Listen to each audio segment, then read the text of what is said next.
પાડે હાથ અધિકારી કંપનીઓનો રોજ જમીન મેઘવાળારી કુંભારારી ગઈ કોઈ હોણાઈ નહીં હે રોતા રહો ભટકતા રોડો માથે ઉડિયા ફિરે જો ભિખારી ફિરે જો ફરો કોઈ હોણાઈ नहीं है।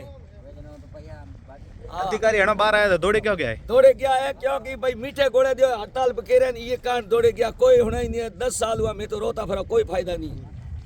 हाँ जाट नाकाने में पुंगी बंद करे जाट में मोंडा बीजे लो आवे।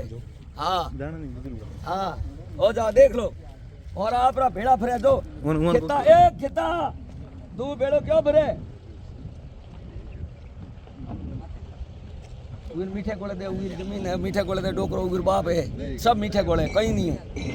हाँ देखो ये कंपनी की जो क्रूड ऑयल की लाइन है ये बहुत पुरानी हो चुकी है। अभी जब मैं यहाँ आया हूँ तो मैंने कंपनी के अधिकारियों से भी यही बात की है, पहले भी मैं कह चुका हूँ इसके बारे में।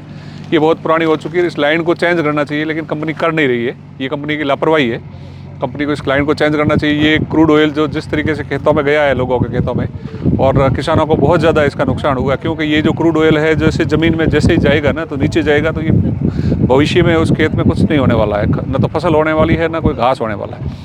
तो हम कंपनी को बार बार ये चीज़ कह रहे हैं लेकिन कंपनी पता नहीं क्यों सुन नहीं रही है। और अब हम बात कर रहे हैं इसके बारे में, जिन 3-4 काश्तकारों का खेत जो ख़राब हुआ है उसको लेकर के कंपनी के साथ में हम बात करेंगे अभी और कोशिश करेंगे कि हम हमारे काश्तकारों को अच्छा मुआवजा दिलाएं।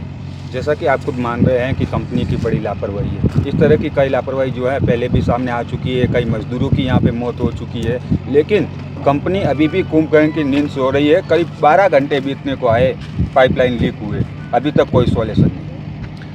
ये तो कंपनी की लापरवाही, मैं कह ही रहा हूँ ना, ये कंपनी की लापरवाही है और कंपनी को इस पर सोचना चाहिए। और मैं तो प्रशासन से भी ये कहना चाहता हूँ कंपनी को बुला करके इनको पाबंद किया जाए कि इस तरीके से लीकेज नहीं होने चाहिए क्योंकि ये गर्म हॉट लाइन है और इससे जो क्रूड निकलता है वो कोई पशु पक्षी या फिर कोई आदमी भी यदि उस समय यहाँ से निकल रहा होता तो उसकी जान भी जा सकती थी। तो इस तरीके का दोबारा भविष्य में नहीं हो, इसको प्रशासन भी अपने एक्शन में ले और कंपनी भी इसको एक्शन में ले। और हम तो कंपनी के खिलाफ कहते ही है, कंपनी को कहते रहते हैं कि भाई आप इस तरीके के जो है ये इसको ठीक करो।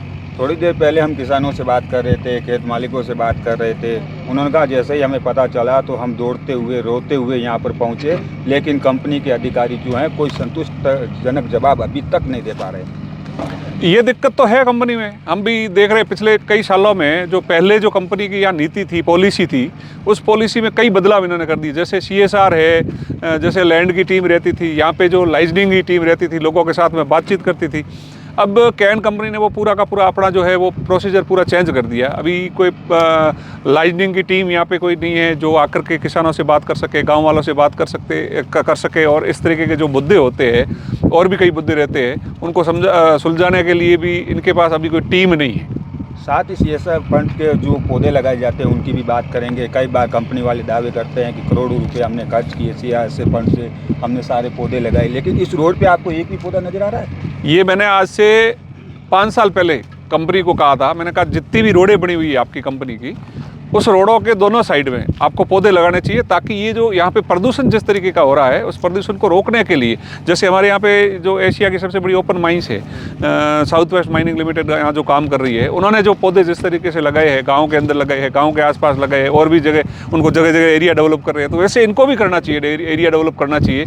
और एरिया डेवलप नहीं कर सके तो कम से कम जो रोड है, इनकी खुद की जो रोडें हैं जो वेलफेयर जोड़ रहे हैं, उन रोडों के तो दोनों साइड में इनको पौधे लगाने चाहिए। हम तो कई बार कह चुके हैं, प्रशासन के माध्यम से भी इनको बता चुके हैं, लेकिन नहीं कर रहे हैं कंपनी को। आप गांव के मौजूद लोगों में से हैं, किसानों की किस तरह से आवाज उठाओगे अगर कंपनी इनकी आवाज नहीं रखती? मैं तो समय समय पर आवाज़ उठाता रहता हूँ, मैं तो समय समय पर किसानों के साथ ही खड़ा रहता हूँ और हमारे यहाँ के लोग जो भी है, जनप्रतिनिधि जितने भी है, सारे लोग हम किसानों के साथ खड़े रहते हैं। और जब भी ऐसा कोई मुद्दा आता है तो हम सबसे पहले आकर के यहाँ इनके साथ में बैठ करके और किसानों के जो भी समस्या होती है उसको सुलझाने का प्रयास करते हैं।